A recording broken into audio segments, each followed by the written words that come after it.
dan gledamo, tako da se ne bi prav posebej predstavljal. Danes bomo pogovarjali o prometu. Jaz sem zdaj bližno uri pa pol, v bistvu dva sklopa, mogoče, ali pa tri, no. Najprej bomo še čisto malo tako šolsko skozi promet. Tako zelo osnovno pa to že tu, ker čeprav je bilo bistveno več geografov prijavljenih, kot jih zdaj tukaj, ki to večinoma že slišijo v dodiplomskem študiju. Zdaj te zadrege ne bo, ker mi dajo cel kup v karanteni, tako da ste tukaj večinoma ne geografov, tako da sem si vzel nekaj časa, čisto nekaj osnovne stvari, da sploh zastopimo zgodbo prometa v kontekstu, ki pravimo temu geografskega okolja, ali pa če hočete kar te naše planetarne zgodbe. No, potem seveda bomo prišli na vlogo prometa pri podnebnih spremembah in zdaj ta zadnji del bo bolj, če bo prvi del mogoče bolj taktični, pedagoški, vsaj domišljam se tako, no, bo pa ta zadnji del mogoče bolj nevladni. Nekako zastopam v tej organizaciji, no, pa predvsem v duhu tega tabora, se mi zdi, da je prav, da se bomo na koncu pomenili tudi nekem komuniciranju, nekemu segmentu komuniciranja podnebnih sprememb. Prav nisem ne komunikolog, imam pa nekaj izkušenj s prometom in z delovanjem na ozaveščanju in na prometni politiki zdaj že kar skoraj 20 let in se mi zdi, da lahko nekaj tudi v tem povedati. Ok. Ene par stvari treba najprej razčistiti, zdaj upam, da se tole točke vidi. Promet kot dejavnost ni nekaj, kar lahko neposredno primerjamo z drugimi dejavnostmi človeške družbe, ker je v resnici vpeta v čisto vse, kar ljudje počnemo. In takoj, ko se človek pojavil, v resnici vsa druga živa bitja se tudi premikajo, namreč promet po neki definiciji je premikanje, potovanje ljudi, premikanje tovora, tudi informacij, čeprav tukaj bomo novejše definicije malo bolj fleksibilne, iz, točke A v B, pri čemer obvladujemo prostor. Ali pa premagujemo prostor. Zdaj, kaj v praksi to pomeni? To v praksi pomeni, da če vi z hruške padete, niste udeleženci v prometu, pa ste se premikali. Tudi tole, ki se danes dogaja v Ljubljani, je maraton. In to ni prometna zgodba, to je športna zgodba. Tudi včeraj na ledeniku v Retenbachu ni bil promet, pa so se premikali, pa je bil šport. Skratka, te stvari, ki jih seveda zelo dobro zastopimo in ločimo, treba ločiti, ampak premikanje pri obvladovanju prostora, pri želji premagovanja razdalj z namenom potovanja ali tranzita, prenosa tovora je v resnici promet. No in še enkrat, ne moramo ga primerjati s katerokoli drugi dejavnostjo, kjer je v vsaki dejavnosti. Mi smo imeli obdobje človeške civilizacije, ko ni bilo institucionalizacij, ko ni bilo industrije, ko ni bilo kmetijstva, ampak človek je ves čas potoval, se premikal in si ne predstavljal, da bo kdaj drugače. Zdaj, svet je spremenil globalno vas.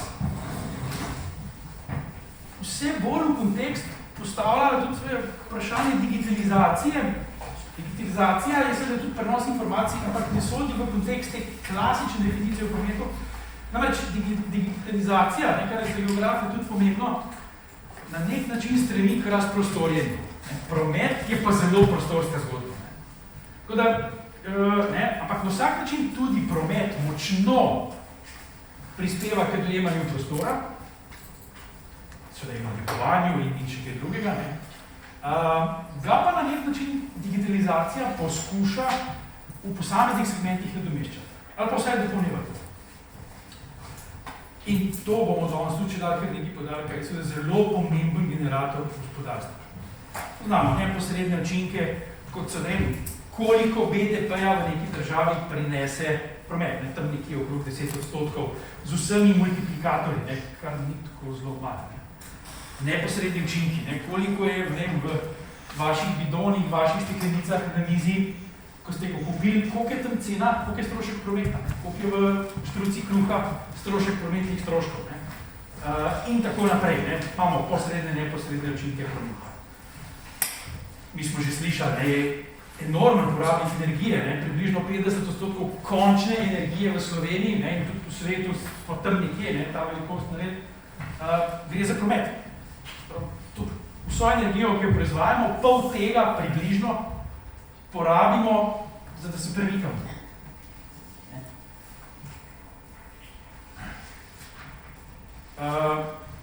No, to smo že rekli, je generator gospodarske rasti, ne samo da vpliva, je zelo povezan z gospodarsko rastjo in jasno, ne nazadnje rešuje in jemlje življenje.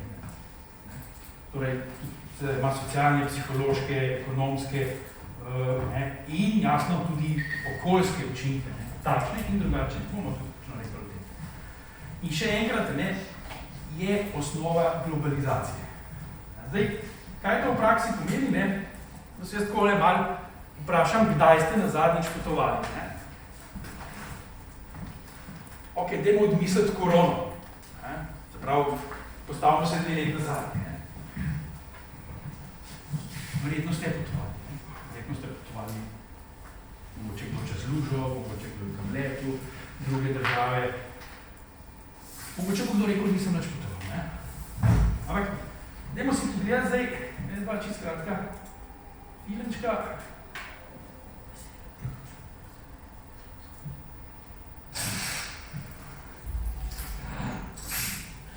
Poskusi novi Snickers list.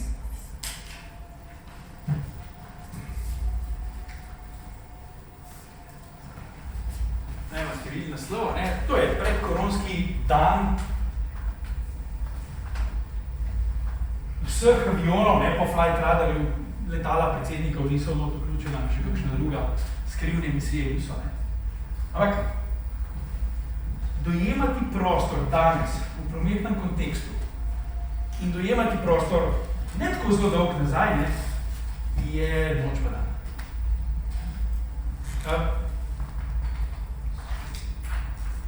Če tole vzamete v obzira, ne, pa se postavite v leto 2019, oziroma 2020 februar, vsi smo še dolgo zdržali, da ni bil cel svet takoj okužen s korono.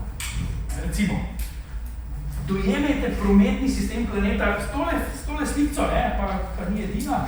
Še eno pokazal, na eno drugo modaliteto se bom, ki je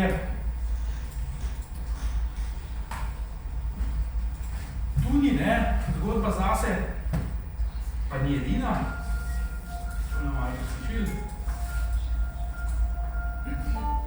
This animation displays maritime traffic around the world and reveals global traffic routes.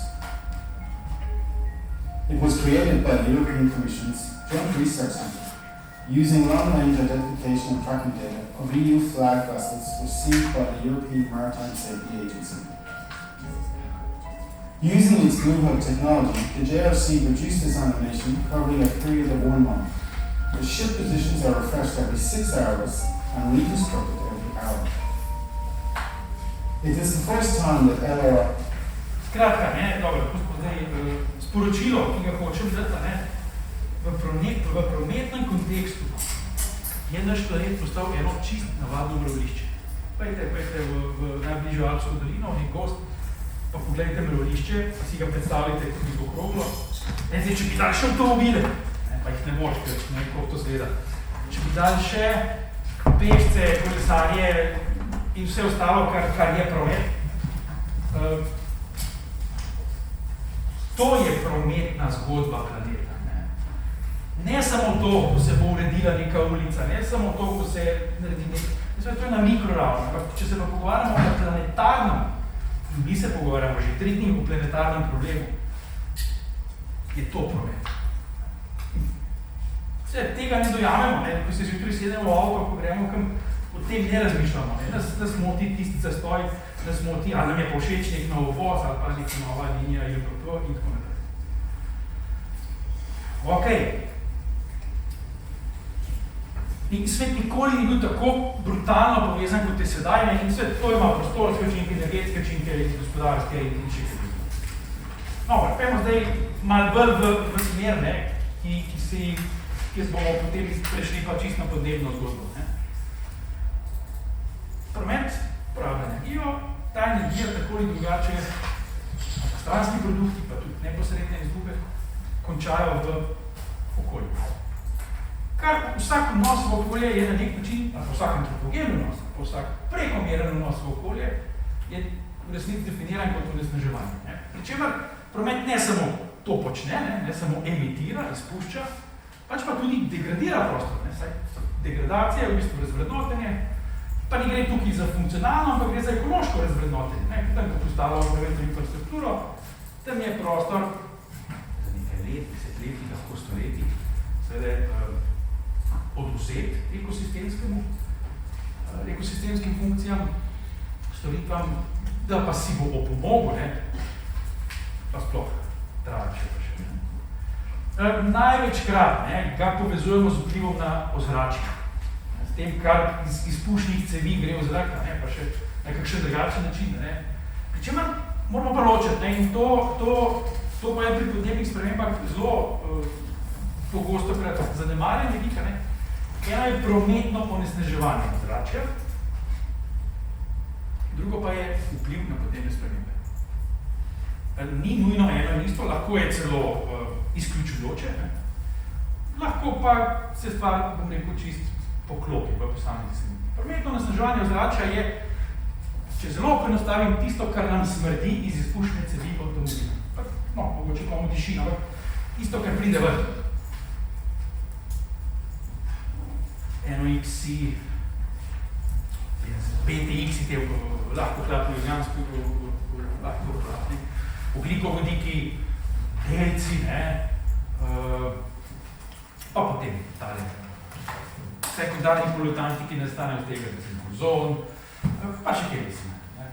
Teko vpliv na podnebne spremembe je po resnici največkrat povezan z emisijami, z ogličnostjo, z ogličnim odtisom, z emisijami CO2. Čeprav je tudi z delci, predvsem s črnim oglikom. Zdaj bi smo zanj slišali, da je v resnici to, kar spuščamo v zrak, kar se delcev tiče.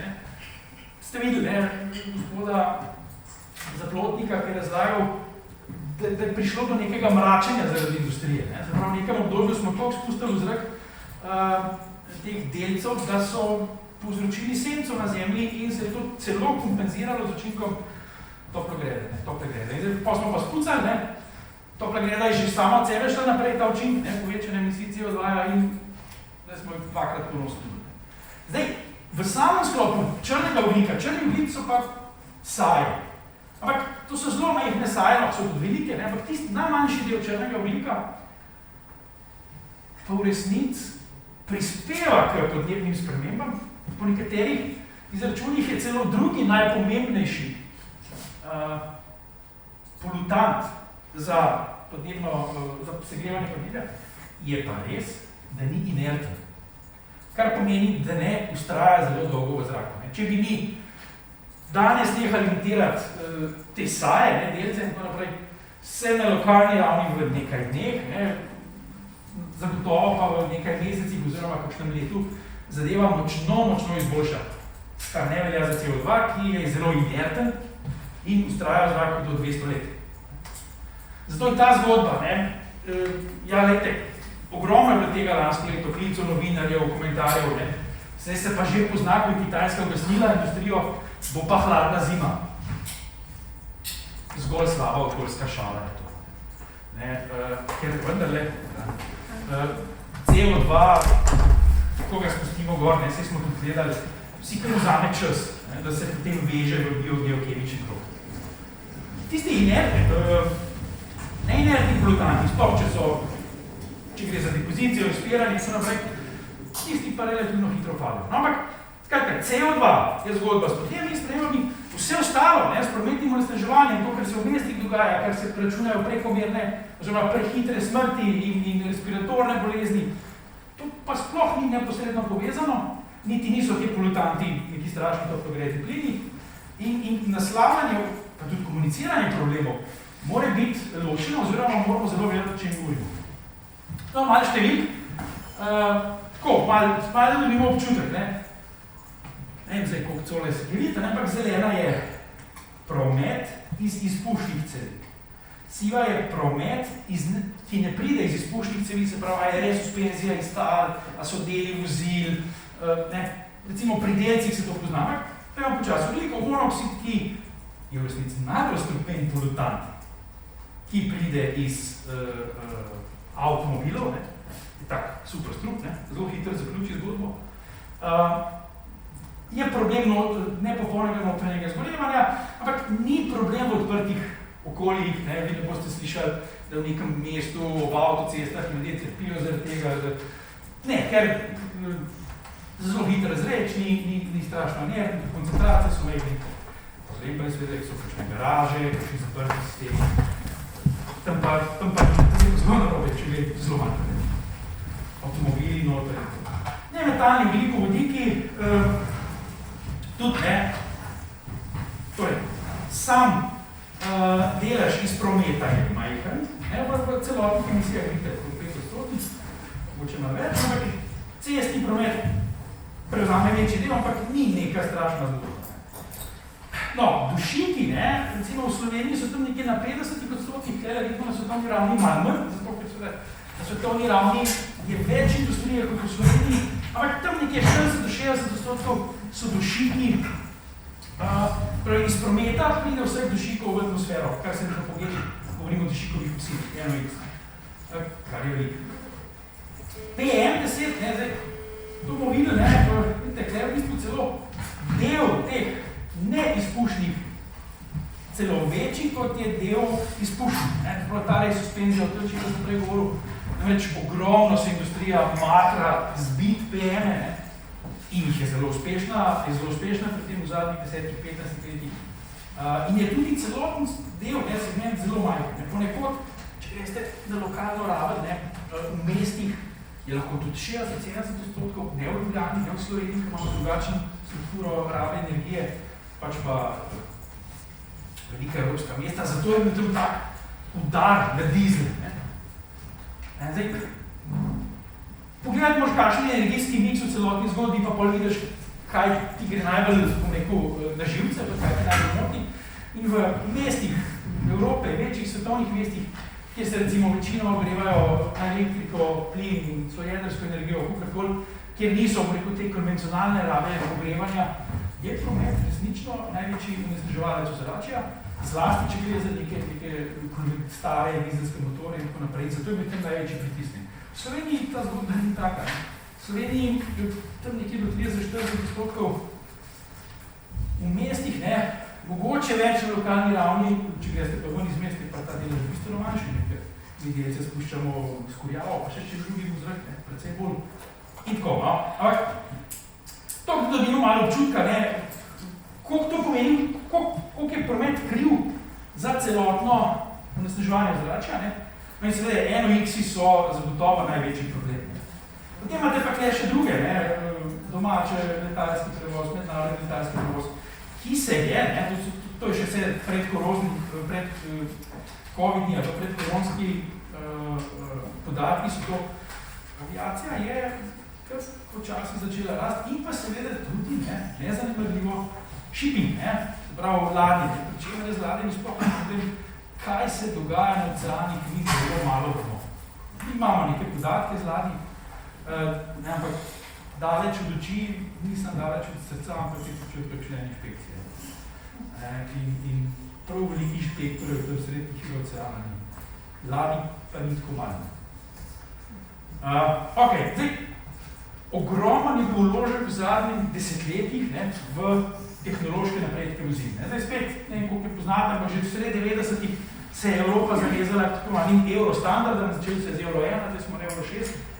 In kljub temu, da je promet močno naraščal, ne samo v razvitem delu sveta, če tako rečem, ampak še bolj v nerazvitem. Recimo so to podatki za EU, bomo pa videli, tudi na podržavah malo, v resnici vsi te glavni polutanti kar spodobno padajo. Kljub povečanemu, to so emisije, to niso emisije ali pa emisije na enoto vozila. Skratka, prometno onesnaževanje, ki sem ga prej pomenil, vsi te polutanti, so vse manjši problemi v mestih. In današnji najnovejše vozila, Euro 6 standard, so tako rekoč čista vozila. Na delcih so jih zrezali na skoraj nič ali nič, isto na eno X, to je neprimerljivo s tem, kaj je bilo včasih, imate, pejte si gledati te emisijske faktorje. In tudi pri tovornem prometu je enako. In zato pogledajte, mogoče se ne vidi, dobro, SOX-i niso to bistveni, PM2 pa pol, je šlo na 60, od 60% glede na talima, mislim, da 99 levela, 2000 cerbe pa izhodiščno je to 90. Eno X-i, to je tale, kukor zelena, če se ne motam, so šli tudi na 60, nemetanski ogljikovodiki, celo praktično pod 20, zapravo, če je bilo takrat 100, je danes 20. In to je velik uspeh. Še enkrat, močno se je povečal promet. Krat 2, krat 3, krat več ponekod. Ampak, seveda, koliko smo včeraj rekli, velikokrat zelo malo. Če je to zelo malo, je res še zmeri zelo malo. Lahko je tudi veliko, če je to zelo malo, ni tako zelo malo, ampak če pa res zelo malo, postanemo na zelo malo. Nekaj sklepov z tega, recimo, če se boste kdaj ukvarjali, da se reče, če dalje bo čist, kar se tega tiče v misli. To je dejstvo. Dostkrat tega novinarji nočejo slišati, veste. Ne hoče narediti zgodbo, kako bomo čez 2 dni vsi umrli. Ne vemo, kako čez 2 dni, pa zaradi tega zapovede. Emisijske standarde smo že omenili, zapravo tehnologija je naredila ogromno na tem področju. Še hitreje bo šla zadeva dol z elektrifikacijo. Tja še pridemo, ampak tudi če enak energijski miks ostane, ki pravi, sem kako se energija proizvaja. Pogledajte, z vidika teh polutantov ima že danes vsak veliki timnik v Evropi filtre. Ti praktično ne moreš v toliko normalni državi zgraditi elektrarne brez filtrov in mnogo lažje je nadzirati en ogromno dimnik, enega teša, enega teta, kot majhnih vozil. In če kdo misli, pa se nam kontrolirajo pri registraciji, to sondo porine v izpušno cel emisije. Je že. Ampak kaj pa vam kontrolirajo tam? Ste se kdaj vprašali? Ogljikov monoksid. Ogljikov monoksid. Če imate neko požare, neč dela katalizator, pač pa ogljikov monoksid. Je tisti, ki je po zakonu. Ker če ne, če bi CO2, CO2 je itak zgodba, koliko avtomobil pokuri, ali pa recimo, če bi kakšne druge polutante, potem, ste že videli kakšnega jugota tudi na registraciji, pa kakšnega fičkota, pa kakšno staro katrco, ki ne ve, kaj je katalizator, pa gre skozi.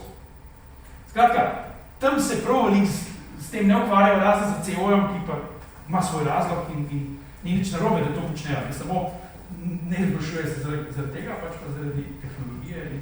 Se pa počasneje, kot mogoče mislimo, da bi se prvo, kar je starejši tudi avto, tudi katalizatorji, pa te procesi niso tako zelo, Slišali ste za afero, Dieselgate, ampak na koncu se je dokazali, da je ta Dieselgate v bistvu everyone gate, ker so čisto vsi praktično, vsaj nevladne organizacije so ugotovile, da jaz se ne spomnim, da bi kakšen proizvajalec bil proglašen, da ta je pa tisti, katerega emisije so točno take, kot piše, ampak so vsi bolj ali manj olepševali, pa delali tiste super vetrovniške teste, tisto avto bil idealno aerodinamično telo, tisto, kar pa vi boste, pa ni idealno aerodinamično telo, in tako naprej. Skratka, res je, te podatki niso točno taki v praksi, kot so po testih, pa vendar, vsak naslednji Eurostandard je boljši, vsako leto je več vozil tudi na svetu, ne samo na območju EEA, več vozil, ki to upoštevajo, in zgodba je v resnici enosmeren proces. In danes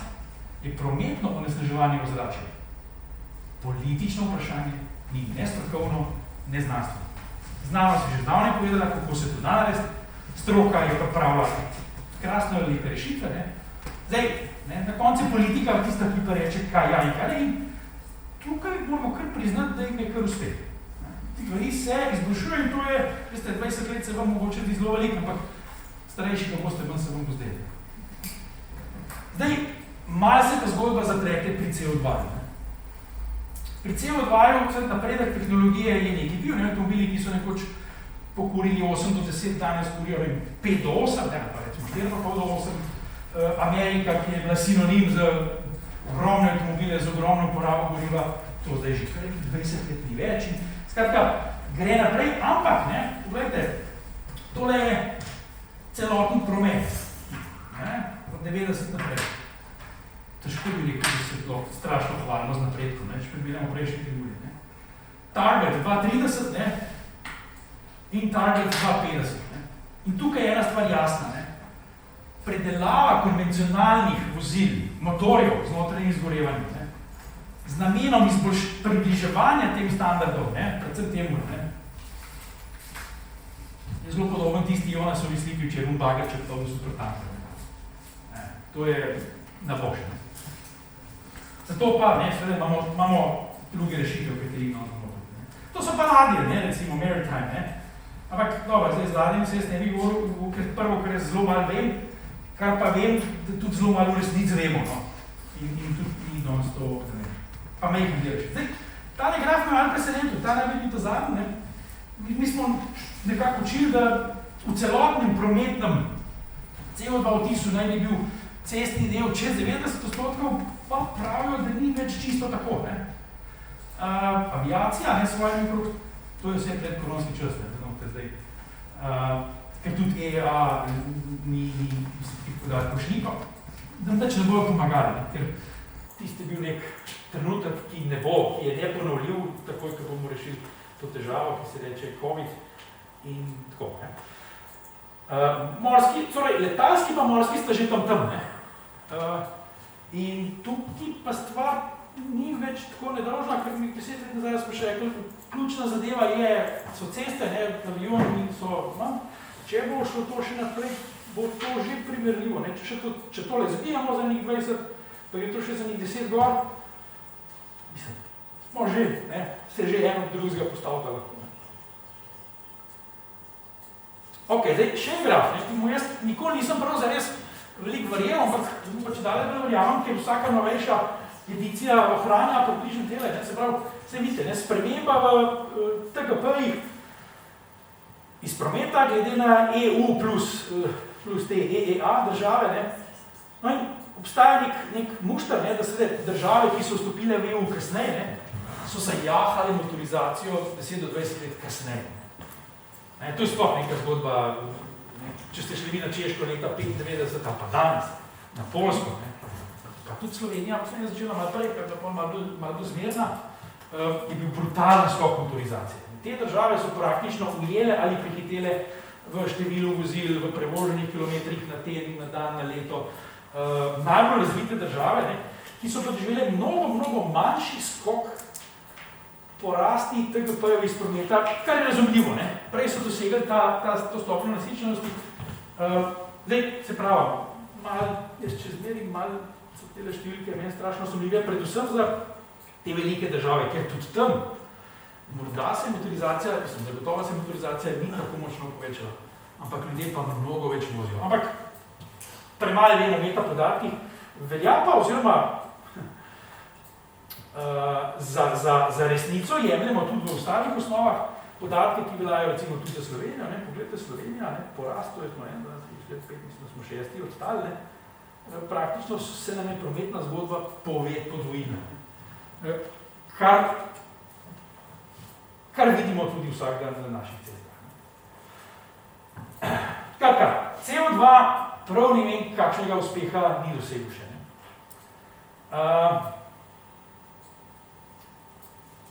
Tehnologija do trenutka, ko smo začeli z električnimi avtomobili se ukvarjati, ni prenesla tega preskoka in ne obeta rešitve za cilje, ki smo si jih zadali. Ne bomo, ne moramo, ne bomo in res je, da je malo kompenzira, ne, predvsem še hitreje bi šlo gor, če tega ne bi bilo, tudi zato, ker nam promet narašča, ne. Mobilnostnega vzorca mi nočemo, ne. Veste, tam, kjer nas tehnologija reši, je krasno. Znači, mi ni treba narediti, se plačuje davke, iz davkov gre v znanost in znanost bo rešila moj problem. Jaz bom pa delal, ne, pa mi ne prodajo po cena avto. Skratka, je dober avto.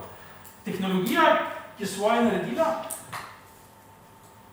behaviorističen del naloge, ne, ki izhaja iz tega modernega modela potrošništva, ki ga treba na vsak način obrniti, pa ni narejeno. Ne pa še ena težava, večkrat bom danes po mojem govoril o tem, ta rebound efekt. Dostikrat se zgodi, in to je bilo, mislim, da tudi že eno o tem govoril, da novejša tehnologija sicer prinese zmanjšanje emisij na enoto proizvoda, enoto nekega produkta, enoto nekega dela, ampak hkrati se pa poveča število enot, ker je to ceneje, ker zdaj pa to čisto, tako naprej, in v resnici je neto izkupiček, zdaj, ali je enak kot prej, lahko je manj boljši, kot bi pričakovali, lahko je pa celo slabši, ampak seveda je manj slabši, kot bi bil. Tehnologija je spet svoje naredila, samo kaj smo vsi planili na to. Predstavljajte si, da avion za 40% zmanjša emisije, na relaciji Ljubljana-London, se pa karta toliko poceni, za 60% poceni, pa bistveno več avionov potuje, pa imaš, kaj nimaš. No, tako. Seveda, če se pogovarjamo o prometu, moramo nujno nekaj povedati o elektrifikaciji prometa. Danes pač to bo šlo naprej, tega se ne da ustaviti, preveč denarja je noter, preveč milijard je še noter in ne. Tudi če bi danes ugotovili, da je to največja okoljska škoda, mi smo že poslušali o ugrabiteljih sistema. Če je v tistem poročilu, ki je bil zdaj že dvakrat omenjen, ugotovljeno, da so naftne družbe že v 80-ih letih vse vedeli o podnebnih spremembah, tudi vemo, da so v 90-ih letih že bili električna vozila na trgu, pa jih je avtomobilski lobi ustavil, preprečil, spravil, celo ameriško vrhovno sodišče je odločilo, da jih je treba ustaviti, s cest pregnati, da smo še 20 let vozili na benzin. To so dejstva, to niso zarote levih idej, idealistov ali pa nekih kvazi nevladnih forumov. No, pa vendarle, elektrifikacija je korak v pravo smer. Res je, da so vozila danes sama proizvodna zaradi baterij, kar v 30-40%, vsaj po ameriških podatkih, bolj, oglično problematična, je pa res, da v trenutku, ko avto prižgemo, seveda začnemo pa profitirati v tej smeri in dlje kot vozi, bolj je ta pribitek ogličnega prihranka na naši strani. Seveda je močno povezano s tem, kako energijo pridobivamo. Ampak že danes za svetovni energetski miks velja, da je v 95% planeta to korak v pravo smer. To je korak v pravo smer, vendar, zopet, glede na to, kako danes delamo elektriko in kako srednjeročni trendi kažejo,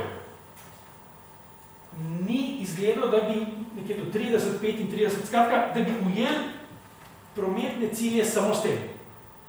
Tudi glede na obstoječ način prodaje proizvodne vozil električnih, izvzem si neko Norveško, slišal sem, da so Nemci letos prvič prodali več električnih vozil kot dizlov. Izvzem si te, bom rekel, lastovke, cel svet je še zelo daleč od elektrifikacije. In teh target lines 2030, 2050 se z obstoječimi vzorci ne kaže, da bo planet ujel. Deli planeta že, države, vključen problem po energetiki. Če bomo energijo pridobivali na energetsko podnebno neutralen način, potem je to v redu. Dokler pa ne, in o tem smo se že veliko pogovarjali, je pa to tudi z vidika elektrifikacije voznega parka. Je prav, da to počnemo, ni pa to čudežna palčka in ne bo, ne more biti. Je pa res, da se tudi, to smo tudi govorili že o teh krožni ekonomiji, zelo velik problem je tudi recikliranje teh baterij. Ampak jaz sem prepričan, da se bo to tudi rešilo in tudi razogličila se bo, ali pa manj oglična bo nekoč tudi proizvodna baterij, zagotovo bo. Vsaka naslednja generacija je manj problematična. Tako da ne smemo obupati zaradi nekega problema in dvomim, da bomo. No, zdaj prijem pa še en zelo pomemben graf pri dojemanju prometnega sistema. Tole si moramo nujno zapomniti. Jaz sem že rekel, da je generator gospodarske rasti, ampak v obstoječem gospodarskem modelu tega planeta sta promet in gospodarska rast oženjena in sta si obljubila večno zvestobo. ni bolj predane ljubezni med dvema prometno-okoljskima in gospodarskima indikatorjema, kot je med gospodarsko rastjo in prometom. In to je ključni problem pri razumevanju prometa in razogličenju. Morda malo manj pri potniškem prometu, ampak tudi ta zvestoba je zelo visoka. Kar v praksi pomeni, da imamo seveda ta socialni, psihološki model, če se podraži, se bom še vsem vozil do neke mere za Slovenijo, pa za ta naš evropski prostor je meja. Kdaj bi zares nehali uporabljati zavestno avto zaradi draginje, tam nekje okrog 2 evrov. Ko bo 2 evra na liter, to so malo enkrat so bile neke študije, zdaj lahko, da so zdaj kaj drugačne, ampak kvečemo zdaj kupno moč večje, kot 15 let nazaj, čeprav se nam zdaj, da se malo drži. Dotlej smo kar nekako fleksibilni. Ne bom šel jutro v hribe, kaj je avto, kaj je benzin drag. Ok, se pelem skupaj, ampak večinoma ne zato na delo že, da prihranimo, ampak nekako je ta, rekel, mobilnostni vzorec na osebni ravni malo bolj fleksibilen, na gospodarstvu pa ni, pa so stroški zelo jasni in gre eno z drugo. In to je treba prebiti. Evropska komisija se je že 2005 ukvarjala s tem in so modeli, to je podobno kot pri energetiki, a lahko ustvarjamo gospodarstvo raz z nižjo rabo energije. Da, lahko. In to se že marsikaj dogaja, smo videli, pri jednevih grafih. Ampak se moramo res otresti te miselnosti. In tukaj imamo blazne probleme pri vseh gospodarstvenikih, pri vseh prometnikih, pri vseh načrtovalcih. To prebit je misija nemogoče trenutno še v nekem glavnem mainstreamu. Seveda imamo že kar neki spodnji na lokalni ravni in tako, če boste petrolje večkrat rekel, čeprav so tudi oni zdaj že malo govorili, v redu, zmanjšajte porabo prodajo goriva, sam to pomeni toliko pa toliko odstotkov gospodarske rasti, toliko pa toliko trošarin in tako.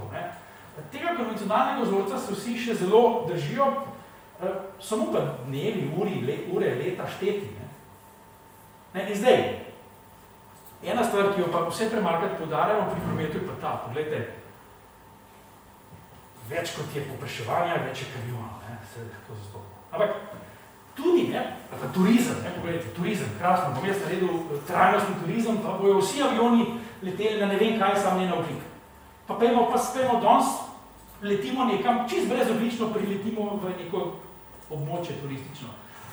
Ampak čim se bo tam povečalo število gostov, bo to več hrane, bo to več čiščenja, bo to več ne vem česa, in dokler so vse veje podporni gospodarskih dejavnosti, še zmeri slonijo na nekih konvencionalnih ogličnih vzorcih, je multiplikativen učinek prometa. Če tudi je ta v nulo trajnosten čist, še zmeri oglično pozitiven. In tega, seveda, mi zastopimo multiplikator v gospodarskem učinku, ko rečejo, se imamo res mogoče 1 ali 2 tovarni vozil v Sloveniji, ampak veste, koliko je mehankarjev, koliko je proizvodno gum imamo, unih, ki olja preprodajo, skratka, cel kup ljudi živijo od prometa. In to znamo, to ekonomisti zelo lepo zračunajo. Nihče pa pri okoljski ali pa oglični interpretaciji prometa ne vpliva te res razvejene s hifami v vse dejavnosti učinka in njegovih okoljskih posledic. In to je turizem, ali pa tudi izobraževanje. Se lahko vidiš kampus, ko bo vse vozili na elektriko, pa bojo vsi, ampak preprosto tam bo to več ljudi, tam bo to več nekega popraševanja in če so vse ostale veje, se ne držijo tega, je v resnici promet tisti, ki je vsaj so kriv, če ne glavni krivec rasti. No, ok, prejmo zdaj počas k nekim rešitvam, ko smo že postavili ta problem.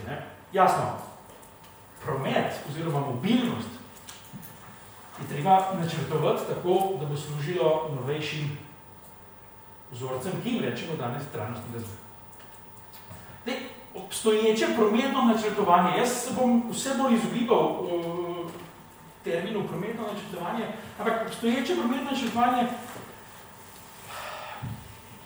je v resnici izrazito tehnično ali pa eno maksimalno dvo-trodisciplinarno vključeno v celoten družbeni kompleks in se nanaša največkrat na to, kje bo kakšen promet potekal, kakšna bo njegova pretočnost in kaj to pomeni za investitorja oziroma kaj to pomeni za plačnika, pa seveda za vse ostale, ki so v samem gradu vpeti.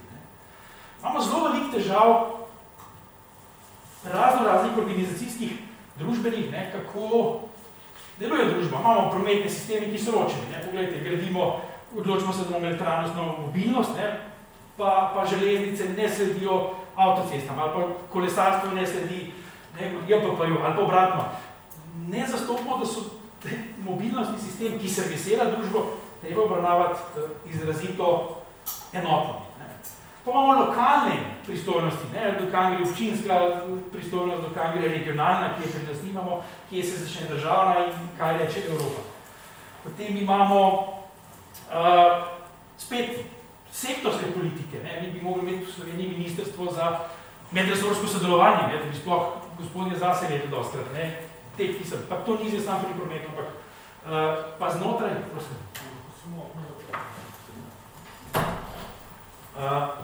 Pa že znotraj nekih resorjev ni sodelovanja, zasebno javno, kaj zdaj to pomeni pri delitvih, koncesijah.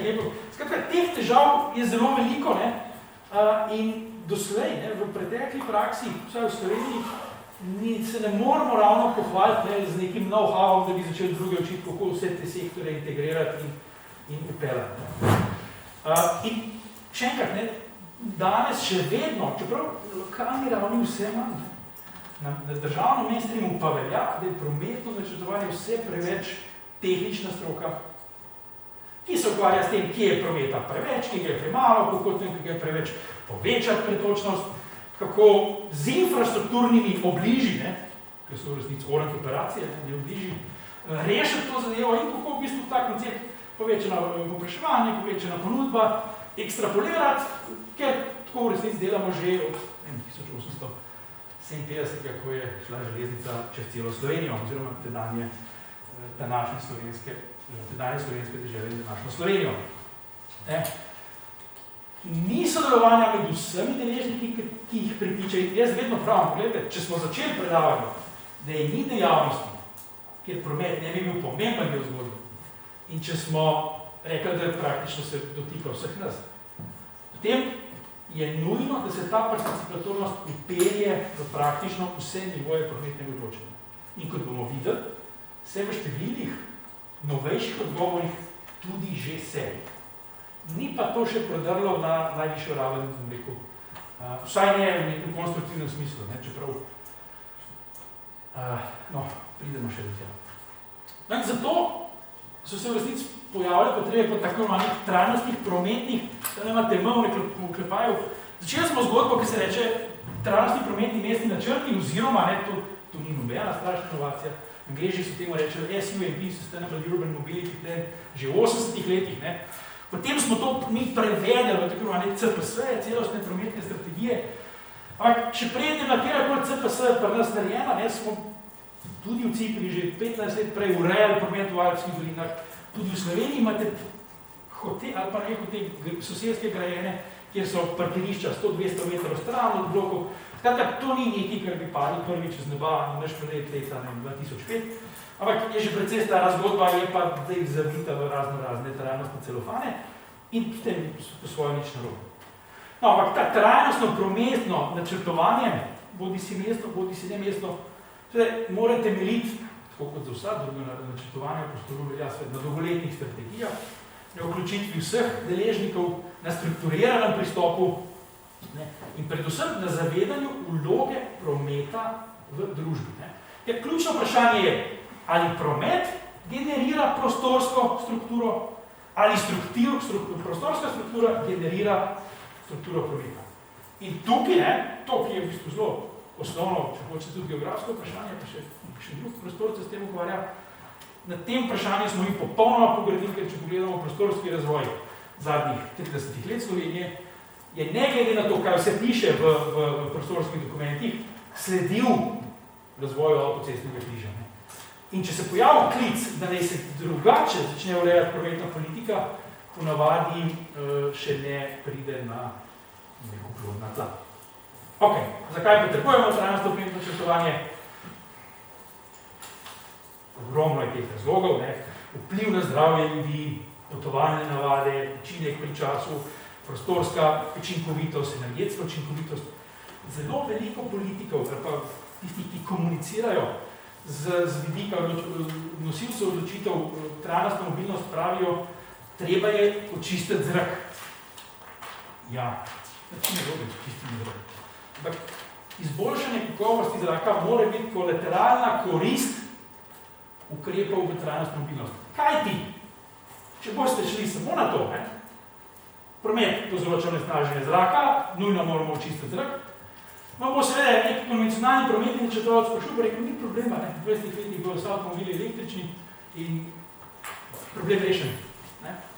To imamo pa težave s prostorsko učinkovitostjo, z prometno varnostjo, z energetsko učinkovitostjo, s kakovostjo življenja, z ogromnimi vidiki, ki so tukaj vse našteti, ampak se nimam časa posvečati popolnoma v detalje. Ta peak oil, mi smo večkrat slišali o teh raznih teorijah prihajajoče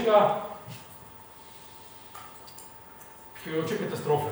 Peak oil je v resnici, ta teorija se pojavila tam med 2-5-2-6 v času tiste svetovne konjunkture, ko so rekli, gledajte, popraševanje po nafti tako hitro narašča, da še predno bo zmanjkalo nafte, zmanjkalo bo pa hitro, bo popraševanje tako veliko, da bo postala tako draga, da si jo velik del sveta ne bo več privoščiti. No, to se ni zgodilo, zato, ker nas je rešila tehnologija. Drži, vmes smo začeli s frackingom, potem hidrauličnim lomljenjem in nafte v resnici ni premalo, to, kar gre zdaj gor, pa to, ki šla mesec, let pa pol nazaj, dol, ne zato, ker nafte ni, ampak to so pač špekulacije. Pa vendarle, jaz vprašam, ali je hidraulično lomljenje skrilovcev res čudo tehnologije? Mene bolj spominja na trmasto. Glejte, mi kamen drobimo, pa ga uževamo. Zakaj tega 50 let nazaj nismo počeli? Prvo, ker je zato, ker tehnologija tega ni znala dovolj poceni narediti. Druga pa je zato, ker je vendarle bila nafta dostopna, pa ne mogoče to količinsko, ampak tudi, veste, ta fracking se v glavnem dela v nekih Kanadah in tako naprej, ki so precej stabilno politično in ekonomsko stabilni prostori. Precej lažje se s Kanado kaj dogovoriti, kot morda s kakšnimi državami, ki niso slovijo po politični stabilnosti. Ampak mene to bolj spominja na nekega odvisnika, ki ima vso slabšo robo in je pripravljen vse več narediti, da bo pač prišel do te svoje nujne droge. In tukaj se, torej, peak oil v resnici ni v 20 letih, ki je takrat obetov, pripeljal do zloma naftnega trga. Ampak še enkrat, še en dodatni predklic. Pogledajte, vsi ljudje do zdaj, vse civilizacije, vsaj tiste, ki so preživeli, čisto konkretno se lahko vprašamo spet z nekim takim večkrat uporabljenim stavkom. Kamena doba se ni končala takrat, ko je kamna zmanjkala in se ni bakrova doba končala takrat, ko je bakra zmanjkala in ne sme se doba fosilnih goriv končati takrat, ko bo fosilnih goriv zmanjkala. Ker če se bo to zgodilo, potem smo najbolj neumna generacija doslej. Mislim, mogoče že več vemo, ampak ne znamo pa obrati zgodbe, vsi ostali so jo pa znali pred nami. Ok, globalno segrevanje ne bom zgubljal, ker poznamo, približno 30% krivde pade na promet. Mesta so se na svetu pojavila zato, ker se človek odmikal od agrarnih proizvodne, ker je gotovo, da več kot je stikov, hitrejši kot je pretok informacij, bolje uspešen, ustvarja dodano vrednost, ustvarja večjo kakovost življenja, ustvarja prebitek prostega časa in tam nekje po drugi strani vojni so mesta ugrabili avtomobili. Pri 60% svetovnega prebivalstva živi v mestih, je zelo pomembno, da ta prostor vrnemo ljudem nazaj. Mesta v resnici, torej avtomobili ubijajo mesta in urbanost močno načenja, morda celo ubije, ubijajo upadnice. Ker upadnice so bile včasih glavne mestne promenade. So bile točke srečanja. Danes so pa v bistvu to največje mestne sežigalnice. Pravi, da Ljubljana ima sežigalnice. Seveda jih ima. Vsaka cesta je sežigalnica. Sam ne odpadkov, ampak fosilnih goriv.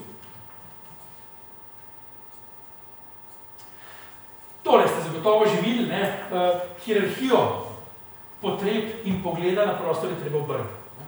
In to se že dogaja na lokalni ravni, marsikje pešci najprej, kolesarji, to je predvsem recimo za urban mobility, vsaj te kolesarji pa ta nemotorizirana mobilnost. In šele kasneje pridemo. Ampak če gremo pa v koncept klasičnega načrtovanja najvišjih infrastrukturnih zgodb v Sloveniji, mimo grede tudi Ljubljana je v zadnjem mestu rešila eno dopadnic. Kar tako. Kar tako so zbrisali parkirišča in rekli dva poleg rumenega, pa so še dva tamle na slovenski. In pa pravijo, nič nismo naredili. Vse isto, kot prej, samo parkirišče smo dali stran. To me spominja na tisto bitko, ki je rekel general, zakaj ste se predali. Vse nismo predali, samo uporili smo se za 180 spin, pa smo pa jurišali. Tako nekako. Trajnostno prometno načrtovanje izhaja iz tega, ker bi moral biti promet že vsem v začetku, in to je seveda celovitost, povezanost projektov, ugnezdenost dokumentov v poddokumente, strateško razmišljanje. Sprememba rabe cestnih površin. V mestih smo že ugotovili, da novih cest ne moramo graditi. Prosto več prostora. Na podeželju tega še nismo ugotovili. Čeprav imamo večje težave v Sloveniji z obdelovanimi tlemi, z ravnimi tlemi, namenjeni agrarni proizvodnji in oskrbi s hrano, kot na primer z mesti. Mesta niso velika in ne trpijo nekih strašnih prostorskih stisk. Vsaj ne, da bi država bila zaradi tega ekonomsko pa še drugače strateško podhranila, kar pa se nam recimo pri proizvodni hrane ne dogaja. In to so preko že kar uveljavljeni koncepti v trajnostnem prometnem načrtovanju, ki pa jih se vse premalkrat v praksi vidimo pri teh glavnih odločitvah. Nemotoriziran promet zlasti v mestih postaja zelo pomemben del, ne samo prehoda na nizkoogljičnost, ampak zlasti kakovosti življenja. In kar je zelo pomembno je tudi to, in tega nočemo slišati, ker je preprosta rešitev. Gledajte, tudi v najnovejših strategijah razvoja električne mobilnosti povsod piše, da je treba razvijati tudi elektrificirane sisteme JPP-ja. Sej vlaki so že, avtobusi malo manj, ampak so tudi že. JPP je vedno rešitev. Je zelo stara, mogoče premalo povezana s temi ogromnimi investicijskimi zgodbami in zato neprivlačna. Pri JPP-ju ne moreš zgrešiti, če ga organiziraš tako, kot je potrebno. To smo že rekli, mesta je treba vrniti ljudem, ne samo za turizem, preprosto, dela to London, dela to New York, dela to Moskva. V Ljubljani smo začeli delati, ampak smo ta center vrnili, vse ostalo nam pa nekako ne gre čist. Pa to ne pomeni, da bi bilo treba znotraj treninga sam peško. Ampak malo smo zaspali pri nadaljevanju te. No in to, ko sem že prej razlagal, vse bolj, kot se pogovarjamo o načrtovanju prometa, ali pa načrtovanju mobilnosti, se dajmo ukvarjati s upravljanjem mobilnosti.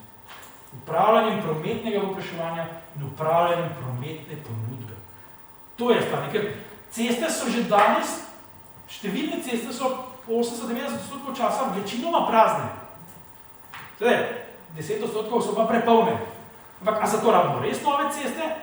Ali je mogoče se malo drugače, Tudi pri zobozdravniku ne pridejo vsi v petih, ampak pridejo en za drugim.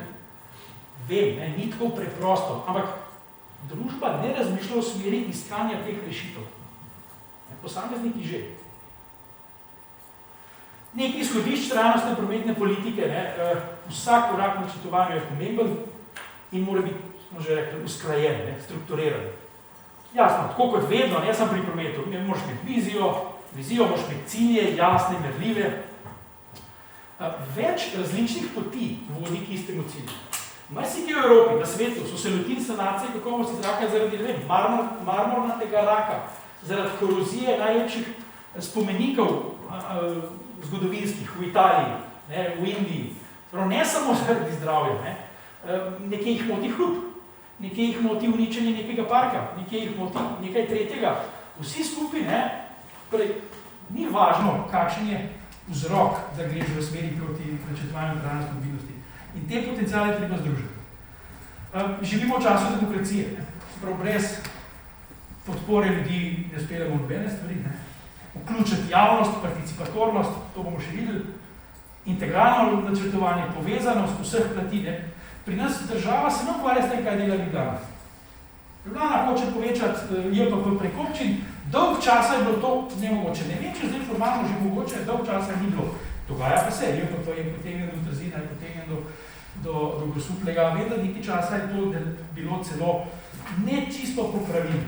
Postajališča so da marsikdaj ne čisto popravili, postavlja na cestišču lokalnih območij, kjer se drugače ni dalo, prej pa ni bilo. Ampak država ni šla za spremembo regulative naproti in teh primerov je ogromno. Država, regija, vse skupaj mora iti skupaj, ne? Veste, tudi če pravijo v Kranjski Gori, pravijo, ja, država nam ne pride naproti, recimo pri sanaciji prometa v enem Galčnih dolin. In zdaj pa prav država prav, dokler je to državna cesta, nimate nikoli kaj skrbne. Lahko pozamete cesto pod svoje okrilje, ne samo to pomeni toliko milijonov letnih stroškov, kar se seveda vsaka občina boji. Tako država kot občina profitirata, če se tam naredi mobilnostni načrt, sam zmencete. In država dostikrat ne dojame, da je praktično vsako prizadevanje za trajnostno mobilnost v lokalni ravni v resnici nekaj, kar njej pomaga. Včasih je tudi obratno, država hoče kaj narediti, pa je občina proti. Tudi to se nam dogaja. Na železnicah, pogledajte, kako so tam na Škofljici izseljevali, recimo župani Dolenjsko progo in tako. Ne demonizirajmo avtomobilov. Avtomobile bomo potrebovali, ne, in ni čas, da jih dajemo legalno. Si predstavljate, da te avto povoz pride rešilc, pa ga vprašaš, kjer je emisijski standard, pa imaš. Ne bom šel, če si Euro 2, ne pride po moj rešilc Euro 7. Ne bomo, ne. Potrebujemo avtomobile, tudi v mesti. Javni promet, ne morate zašuštrati, če vaga vlagate, pa ne vlagamo.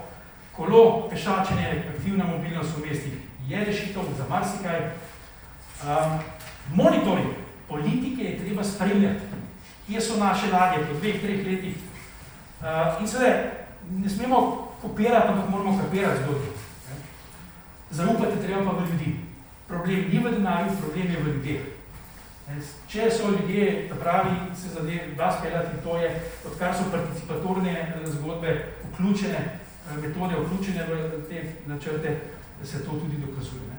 Še nekaj razlik med prometnimi koncepti, klasični, tole mi najbolj všeč, ne bomo šli čez vse, ne.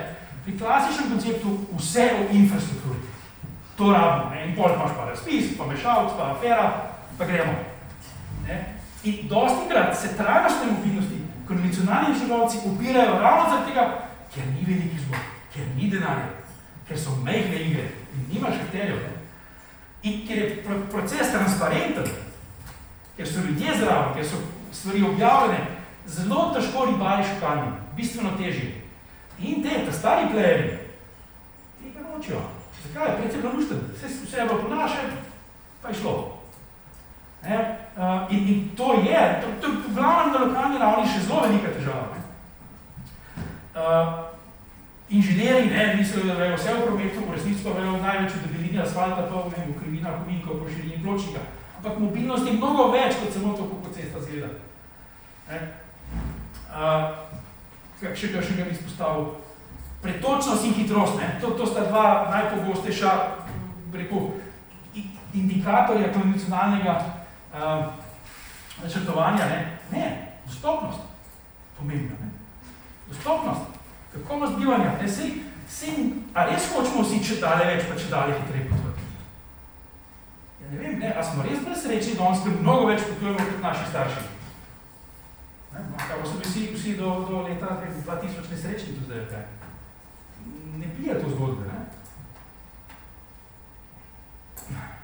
No in, da si bomo pogledali nekaj teh inštrumentov, ki se že dogajajo pri nas, pa mogoče kdo od vas jih še ne pozna toliko. Najpogosteje so bili pri nas že upeljane te tako celostne prometne strategije. Celostna prometna strategija ni v resnici nič drugega kot strukturiran, participatoren, odprt pristop udejanjanja trajnostne mobilnosti na lokalni ravni, največkrat na regiji občin, čeprav nisem čisto prepričan, da je občinska raven idealna, jaz bi še naj videl na regionalni ravni. lahko tudi na ravni občin, če se tam kakšni deli mest, deli občin rešijo, ne. Ampak številne občine pa svojih prometnih zagad ne morejo rešiti znotraj svojih z vidika prometnega vpraševanja, generiranja prometa, prometne ponudbe.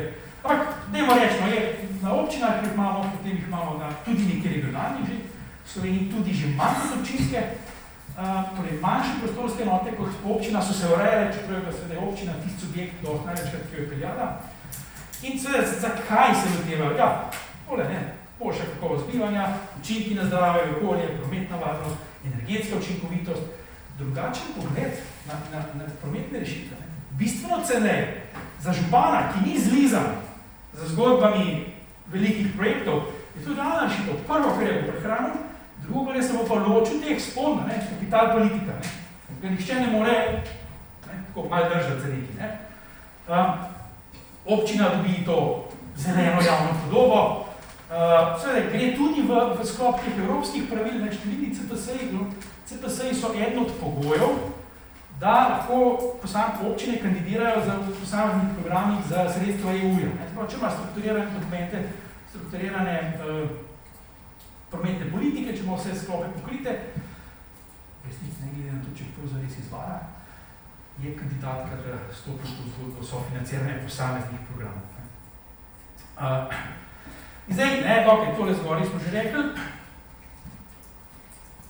ja, marsikje na koncu gotovimo, da rabimo novo cesto. Sej se tudi s konvencionalnimi metodami ni bilo vse napak, ampak ne takoj. Zapravo, najprej poskušamo vplivati na povpraševanje. Obstoječo rabo izboljšati.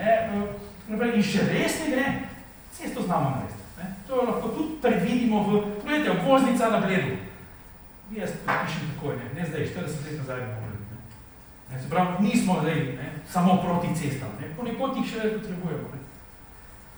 Ok, tole je zdaj proces, ne, spet to so seminarji, lahko dobite licence in tako naprej, kako to gre.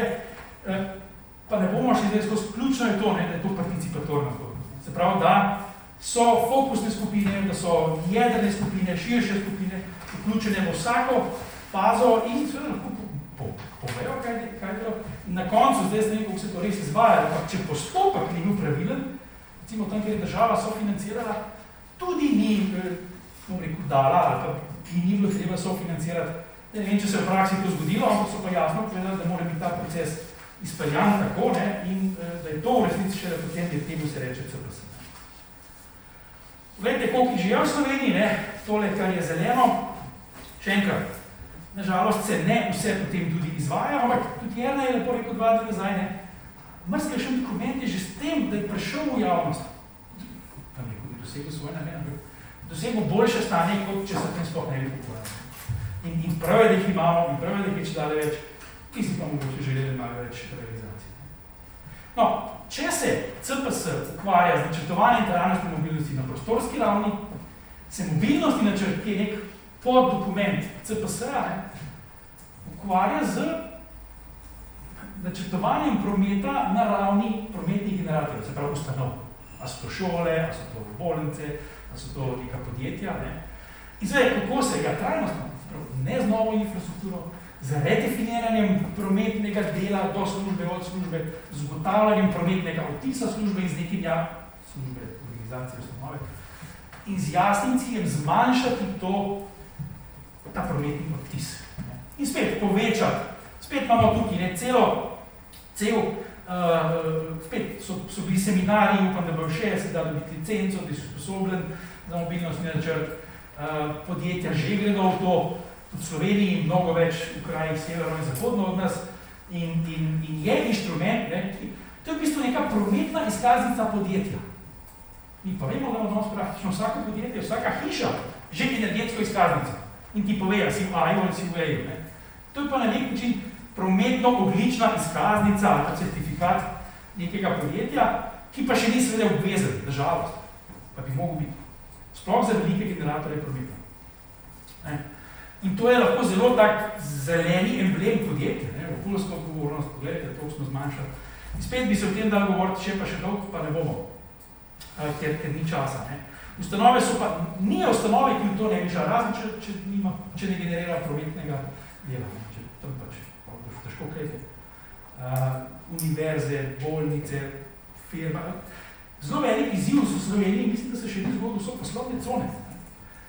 Poslovne cone so precej večji izziv in tudi bom rekel, bolj pomembno dejavnik, kot recimo samo neko podjetje v sklopu neke poslovne cone.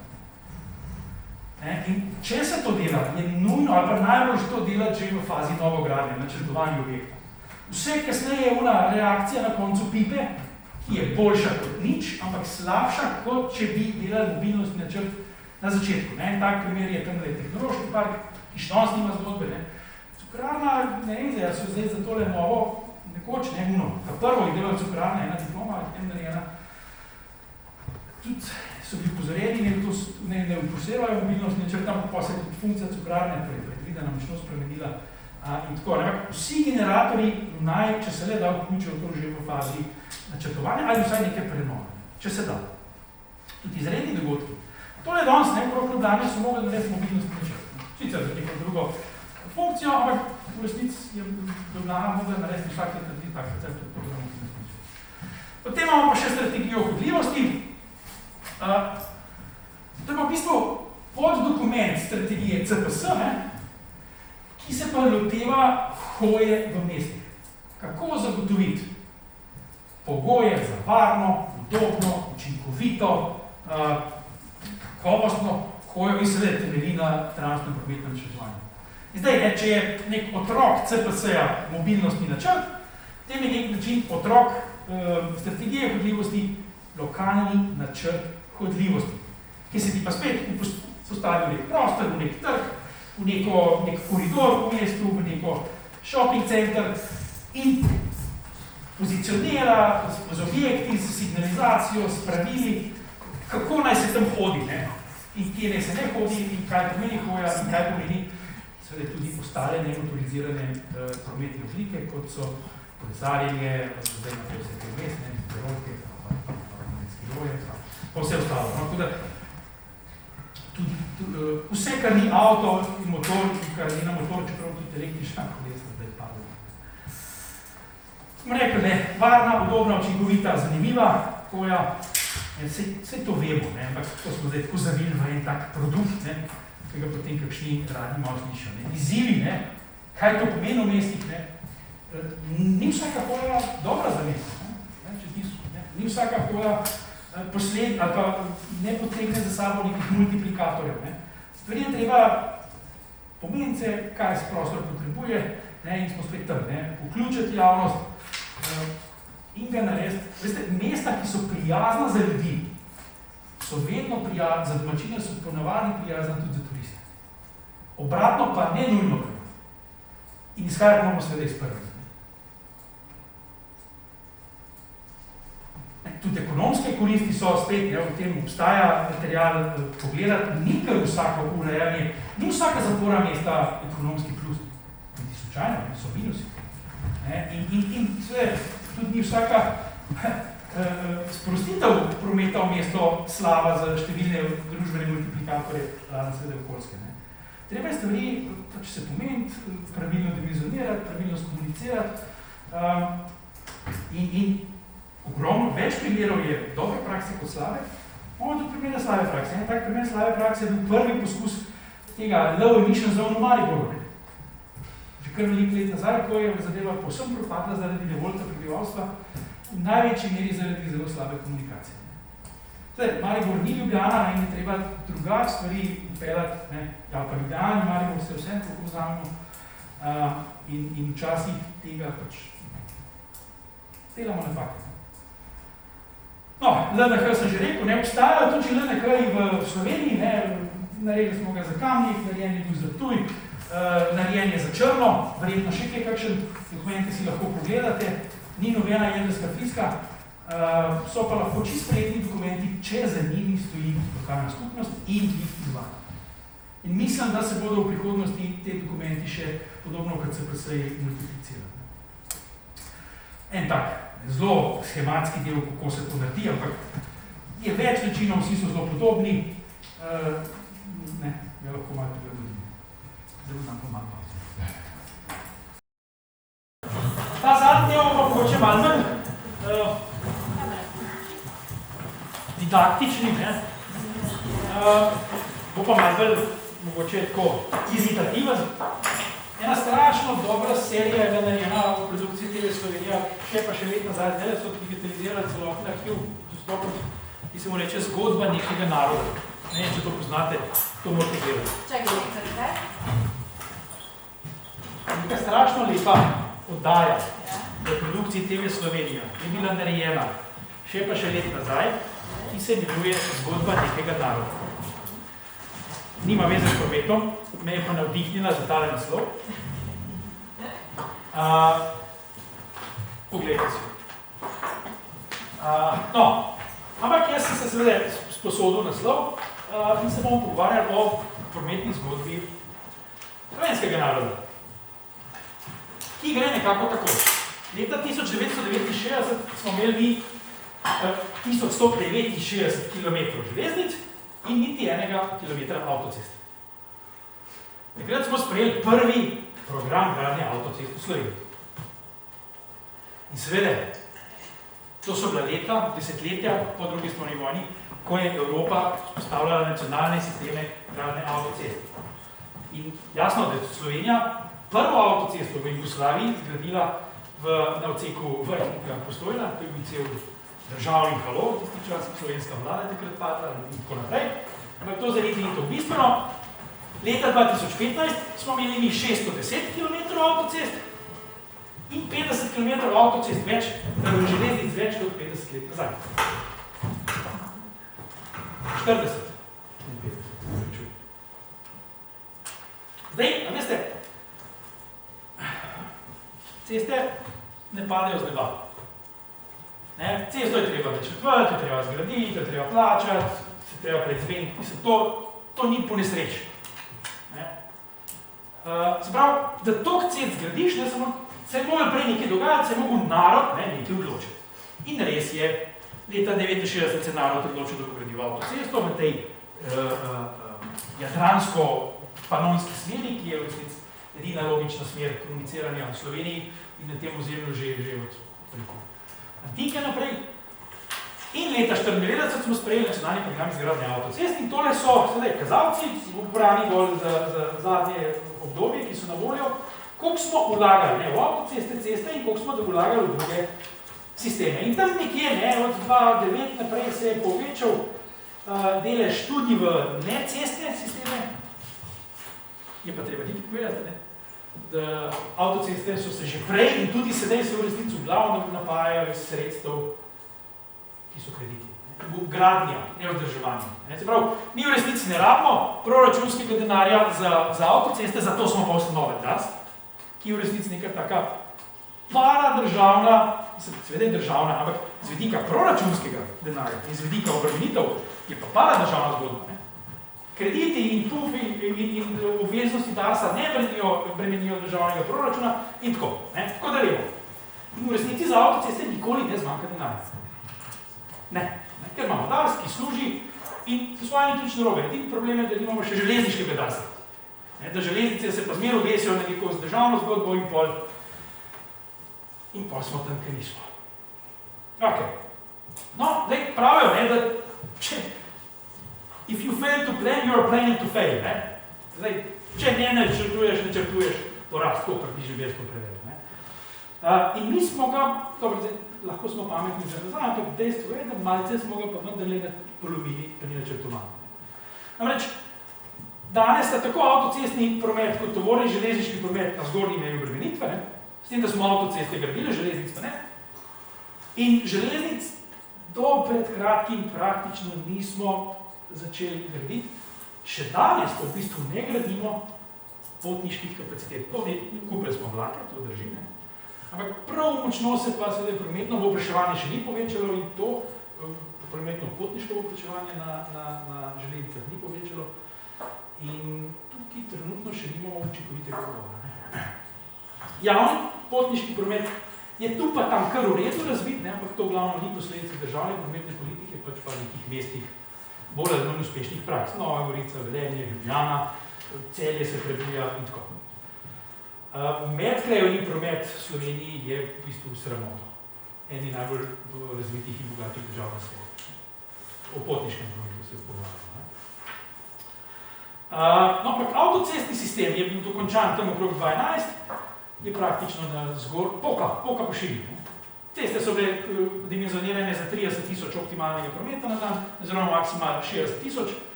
Ring je danes že praktično cel tam nekje na 50 do 70.000 dnevne obremenitve. Skratka, zadeva nam je začela malo uhajati, čeprav je treba povedati, da Ljubljana, kot največje prometno vozlišče v Sloveniji, še vedno sodi med prometno najmanj obremenjena mesta ali prometno manj obremenjena mesta, kar se zastojev tiče, glede na klasifikacijo TomTom organizacije, ki meri izgubo časa v zastojih dnevno po Evropi. Spet, podatki obstajajo, so prevedljivi, se vsako leto spreminjajo in v resnici težava Ljubljane, da še zmeri večinoma pridemo z avtom kam rečemo, smo počasih malo jezni, čisti, ampak čiste krat ne moramo. Ok, zdaj sem še prečujem. No, ampak, kaj je odgovor na to stanje? Ne? Mi se še zmeraj ukvarjamo s tem, kako bomo še povečevali avtoceste. Takole, teh časopisnih zgodb je še pa še in to niso pravljice za lahko noč, ampak so redna dnevna poročila. Zdaj se bo širil se že ring, širijo se vpadni kraki avtocestnega križa, seveda proti Ljubljani, ne proti Lendavi in tako naprej. In v celotni zgodbi smo se malo pozabili na neko osnovno prometno zakonitost, ki se reče, da vsako novo nastavljanje ponudbe, vsaka nova ponudba generira novo prometno povpraševanje. Pika, dokazano, stoji in ne, nismo izjemno. In pa še ena stvar, Slovenija v zadnjih 30 letih postala ena bolj motoriziranih družb v Evropi. Na nek način smo prežeti s to kulturo avtomobilizma zelo. Boste videli koliko, ne? V bistvu se tega ne zavedamo, ne? Toliko smo not, ne? Da toliko se nam zdi vse normalno, ne? In edino sprejemljivo, pa smo pa tako malo opazovali, veste, ne? Malo hodiš po Sloveniji, ne, pa opazuješ. Zdaj, potovali smo tudi mi, potovali ste vi, ne? Jaz se vedno vprašam, kje ste videli v Evropi bolj urejene bencinske servise kot v Sloveniji? Jaz jih nisem, pa sem prištel, ko sem že pol članic EU-ja videl v živo, pa še kakšno ne EU državo tudi, ne. Delo sem na Petrolu včasno študent in mi bo že, to je lepo, ne. To ni slabega, da se stopi, ne. Naši bencinski servisi so lepi, trava je pokošena, not je red, oni so prijazni, v bistvu dobiš vse, ne samo benzina in tako. Švica, pejte Švico tankrat. Ne veš, vas pa še v delovarec, vas pa še na pumpo in tako. To je zanimiv indikator že, ne. Še boljši indikator je, moja taka pol znanstvena teza je, da zelo težko najdeš javno infrastrukturo, ki je slabše urejena kot zelo veliko železniških postajališč. Govorimo o javni prometni infrastrukturi, ne. To tako, včasih kakšne tiste deželske kar tekmujejo, kjer bo manj urejeno, ne. In to je naš mainstream, ne? To nobenega ne moti, noben se o tem ne razpisuje, ni nekih afer, nihče se ne pritožuje, ni štrajkov, ni mladinskih iniciativ, da hočejo novo železniško postajo. To smo mi.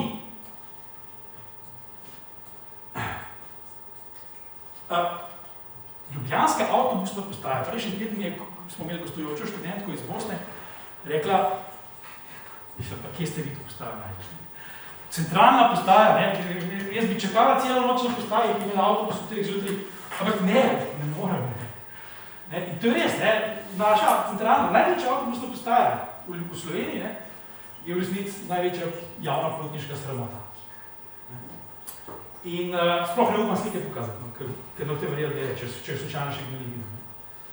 In mi drugemu to najdaljša začasna rešitev v Sloveniji, ne, ker ko so jo postavili, so rekli, sej bo, ne, sam tele malo trpte. In trpimo že 70 let. Se ne trpimo, ne, ker smo se navadili na to. V bistvu ne trpi, kdaj kdo štrajka, da hoče na avto, ne bo je Monika, ampak bomo videli, kaj bo pa, kako bo pa, kdaj bo pa, če bo pa, koliko bo avtobusov pa, če ne bo shopping center pa 2 avtobusa sprejeti, tako. To moramo še malo čakati. Eno stvar smo vprašali, ne? A se spomnite 2 edina referenduma v prometni zgodbi v Sloveniji? Drugi tir, 2 referenduma, če bi 4, 5 bi 4. Glede, mi smo zgradili 600 km avtocest, pa za niti 1 kilometer avtoceste nismo imeli referenduma. Pa ne misliti, da ni bilo težav, sporov, iniciativ. Tudi Računsko sodišče je reklo, da tudi stvari niso šle čisto finančno skozi to, kot bomo gledali, ampak sej tudi kje drugje ne grejo, se s tem ne bi zdaj. Ne. Ako smo končno začeli gledati niti ne novo progo, ampak samo posodabljati nek tir, ki ga je mimogrede zgradila Luka Koper. Ne. Prejšnjica Koper je zgradila firma. Luka Koper je zgradila navezavo na Koper leta 67 iz tiste proge dol proti Puli. Danes cela država, 27 država, najdemotetejša država, na svetu ne najde denarja, more Mađare, ali koga že. Ampak pustimo zdaj to. Mi smo dali referenduma. Spet, ja, pri železnicah referendum, ker gre vse narobe, pri avtocestah, ki seveda ne gre nič narobe, nobenega referenduma. To je zdaj tako malo antropološko opazovanje, če človek rekel. Nekaj narobe znam, ali ne vem. Prosim. Sem dodal, pri Kralajškem podalo, Avstriji so že malo začeli vrtati drugo cel, ker se Slovenija še zmeraj dogovarjala z potencialnimi izvajalci. Ja. Tako da zdaj se Pa nas je red? že naredili, Slovenija pa njih ne popopila. Zato, ker v Sloveniji je red. Ja. In vlada pravna država. Zdaj, a to pomeni, da pravniki vladajo, pravo, to jaz ne vem. Ampak, okej, ja. Ampak, to je še najmanjši problem, 4 leta se godimo. Ko železnicah zamujemo. Ampak jaz tukaj pa prometu vidim, kakšne ukrepi se sprejemajo blaženje teh prometnih učinkov pa to. Ne ukrepa se pa učinkovitejši prometni infrastrukturi. Drži, se strinjam. Še en dodatni pas na avtocesti, ki je to pozorno. Še dva. Da se vrnem, pogledajte, povezave med kraji v Sloveniji in izjemno, to je praktično ni. A sploh razmišljamo, da bi šel iz Kopra v Novo Gorico z JPP-jem. V podstati, ne zdaj, kakšne so povezave, vse ker nima izbire, ker pa z vlakom ali pa z avtobusom. Odvisno kampo, odvisno kje se da. Mi v mindsetu pa tega sploh več imamo. Koliko jih je danes prišlo na maraton z JPP-jem? Najbolj.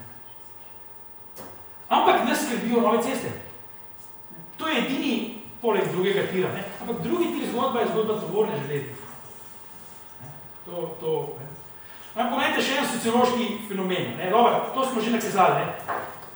Župani, lokalne samouprave, ne čisto vsi, krivico bi naredil, če vsi, ampak mainstream je še zmeraj. Jaz sem 3 leta nazaj tam po svetu, državnem svetu, ne zato, da bi se kaj odločili, ampak zanima me je mindset lokalne skupnosti, ki ga sicer tudi poznam že. Vse se vrti krok voznic, pretočnosti prometa, novih avtocest, priključitev, odrezani so od sveta in tako. In največji paradoks je, da smo imeli 2 leti nazaj, morda je še, ne vem, mladinsko inicijativo za cesto. Nismo imeli za zeleni preboje, nismo imeli za digitalne highwaye, nismo imeli za ne vem kaj, za avtocesto, ki je inovacija, bila v 30 letih 20. stoletja v Hitlerjevi Nemčiji. Takrat je to bila avtoban, danes to ni. In so bili celo kandidati za osebnost leta. Več narobe s to skupino kot komisijo. Ampak mi smo to sprejeli. Koliko smo imeli civilnih iniciativ za kakšne železniške in tako. Razen tam, drugi tir. Zdaj smo mi v tej župci smo. In vse se nam pa vse v redu, vse to je res, da bi cesto, pa zanč me je razlagal, da veljenje, pa je prometno podhranje in tako. Ampak včasih tist, sklop je važno, koliko delač kaj gledaš. Takole, že Jurij Gagarin naj bi rekel, če greš ti zelo delač stran, da je v bistvu stvar pih obratna. On je rekel, da je nebo črno, pa zemlja modra, kar ba je, da je, če greš te gor. Na zemlji je pih obratno. Zvrlo, kaj hočem reči, odvisno. Včasih je treba iti v Evropo, včasih je treba iti na Triglav, včasih je treba iti ne vem kam, da vidiš, kaj se tukaj spodaj dogaja. No in pa smo spet, malo tuhtaš, in tako, najprej tale slikca, Mi zdaj gradimo 3. os. Krasno, Težko bi naredil boljši prometni primer, 3. os gre takole. Slovenjgrad z Velenje bo še nekak, poleg je pa tle na eno največjih slovenskih mest, ki se mu reče Šentrupert. No in pogledajte to strukturo. V bistvu imamo dinarsko smer mest, ne? Kranj, Ljubljana, to je Savski prelom, ne? Imaš tele, ne? Te tri, ne? Cele Velenje, Slovenj Gradec, ne? Tele imaš Maribor, Ptuj, ok, to nimaš, ne?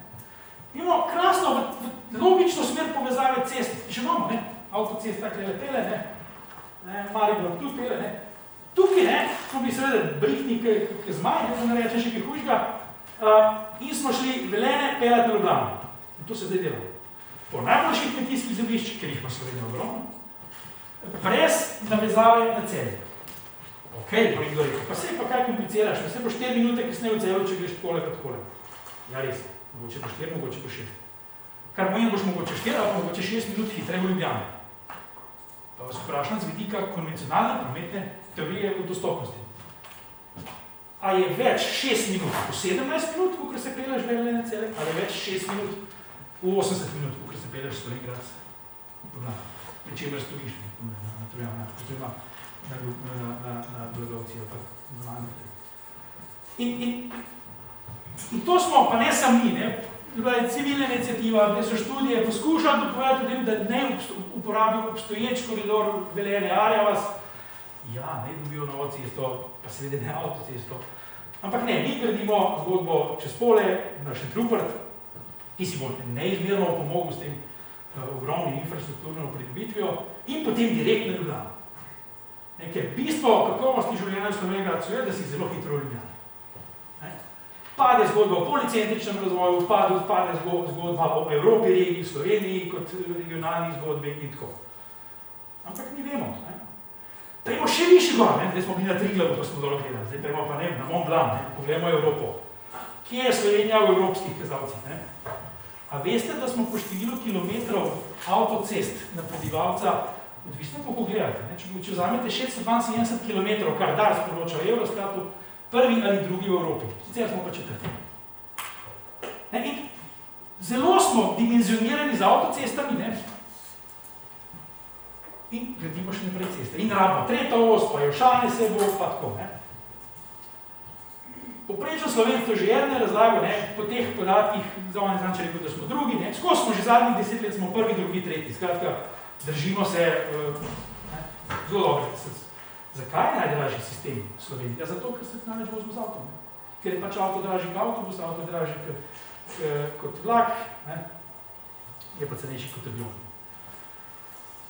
In seveda, tretji smo po številu kopnih poti, deležu kopnih poti, ki jih upravimo z avtom. Seveda, se ne more drugače biti, ne? Ampak, zbrav, ne?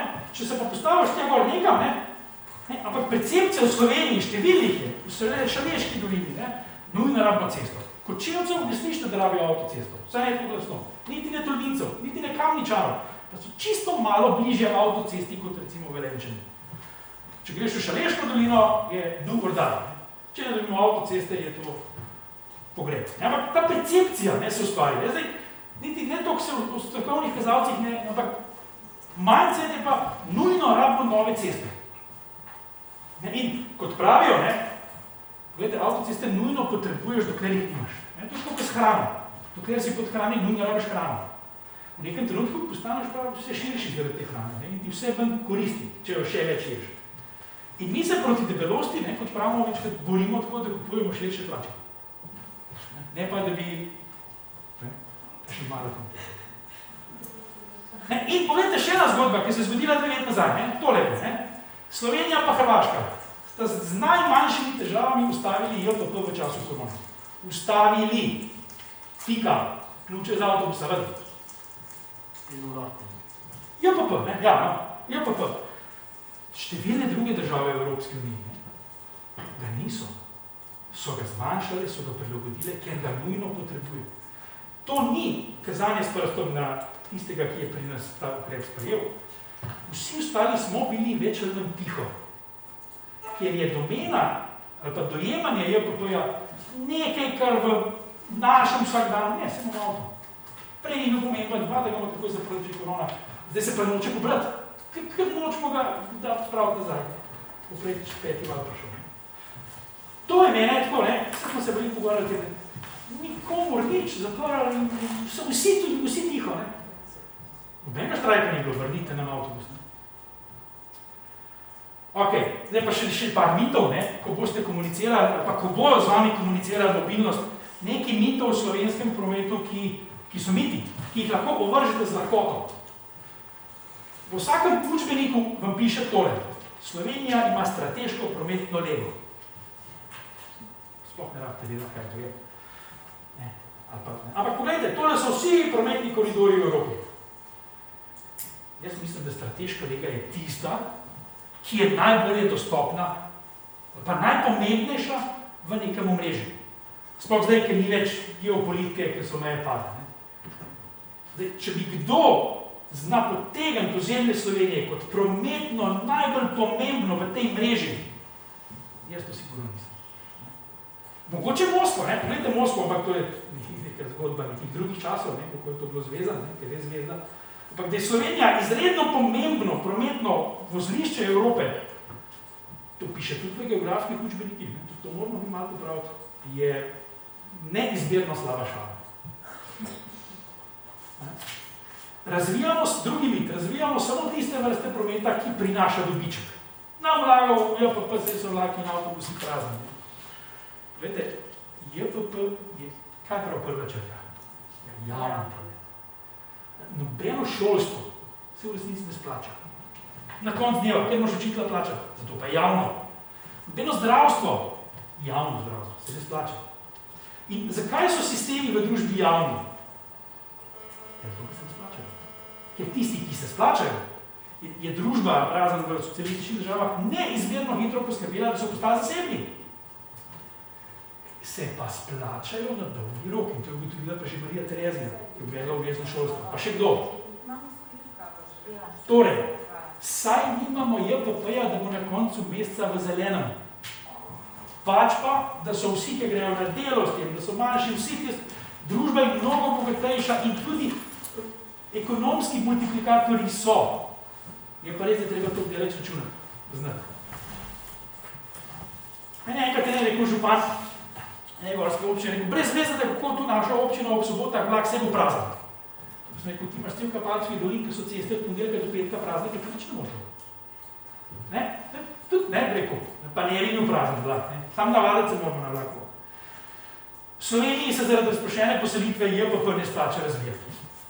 Morda se ga ne splača razvijati tako, kot ga razvijajo v Belgiji, ali pa v Nizozemskem, kjer je gostota prebivalstva po 440 na kvadratni kilometer. Ampak razvijemo ga po svoje.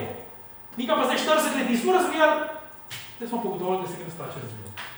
Je krasno. Seveda se ga splača, samo mogoče v nekem drugačnem modusu. Ne? A se nas splača pridelati kmetijstvo, če imamo najmanjše posestvo v Evropi?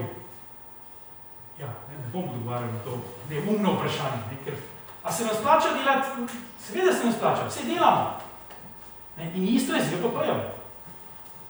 Pa nam non-stop razlagajo, ja, pa je prostorska struktura drugačna, pa ne zastopite zgodovinskega konteksta. Ja, ne, jaz mislim, da se bi to dalje šlo. Dobro razvite avtoceste nujno potrebujemo za blaginjo in razvoj Slovenije. A veste, v času hladne vojne smo zelo velikrat poslušali tole. Nujno rabimo orožje, da bo mir. To, ne. Sej, včasih to celo drži, ne, ampak generalno je pa več miru trpiti orožje. Ali pa takole, ne? Ne? Moramo umiriti promet v mestih, ne? Zato gradimo parkirišča. Ja ne, če ti gradiš parkirišča, ki so plačljiva, si želiš, da so parkirišča zasedena. Tako v narodovu, sploh, ki so javno zasebno partnerstvo, parkirnih hiš.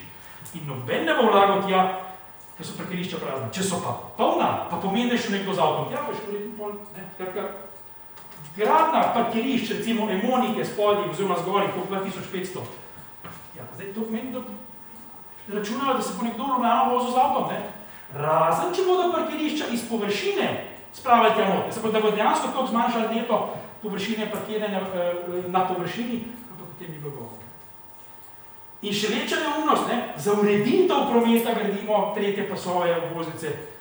Ja, tam, ker tega res ni, nek bled. V Ljubljani ne bomo uredili prometa s tretjim pasom. Not even close.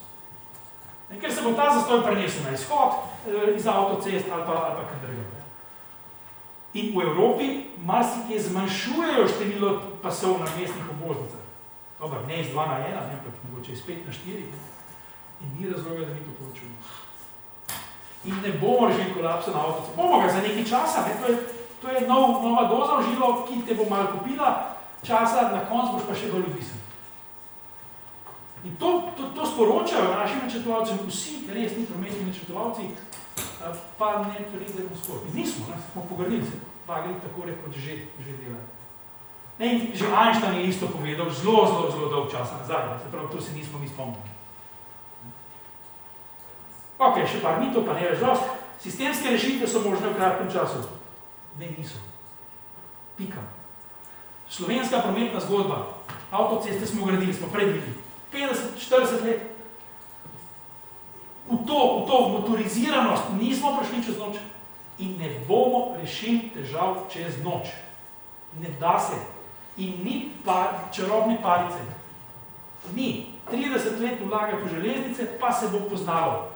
Je pa to ekstremno neprivlačen politični cilj. Ker kdo bo danes dvignil dejatve za to, da bo ne vem, kdo čez 15-20 let žel njegove. To moraš imeti strašno medgeneracijsko odgovornost, ki je pa večinoma ni. Tehnologija prinaša vse rešitve, o rebound efektu smo že rekli, ne, vseh sigurno ne. Prinaša rešitve, ne po vseh. Če bomo rešili, če bo še več električnih avtomobilov, morda bomo problem pri onesnaževanju rešitve, vse ostale zagate pa ne bomo. Vsega so, to je 8, ne 5, vsega so krivi politiki, to najlažje rečemo. Ja ne vem, odkar imamo demokracije, so te politiki voljeni. Se pravi, kdo jih je volil? Ja, jaz nisem nobenega volil. Ja, toliko slabše. Sploh ni bilo na avtobusu. Tako da ni res, krivi smo mi, ki to kupimo, mi, ki jih postavljamo. Tako, zdaj bom pa jaz končal. Resni načrti, jasna vizija in tako naprej. Ja, gledajte, včeraj sem rekel ena stvar, če ne bo 1, pa bo pa 5-1. Jaz bi rad zaključil, vse bomo, ampak bomo, če bomo res, če ne pa bomo. Tako da, toliko, če so še kakšne vprašanja ali pa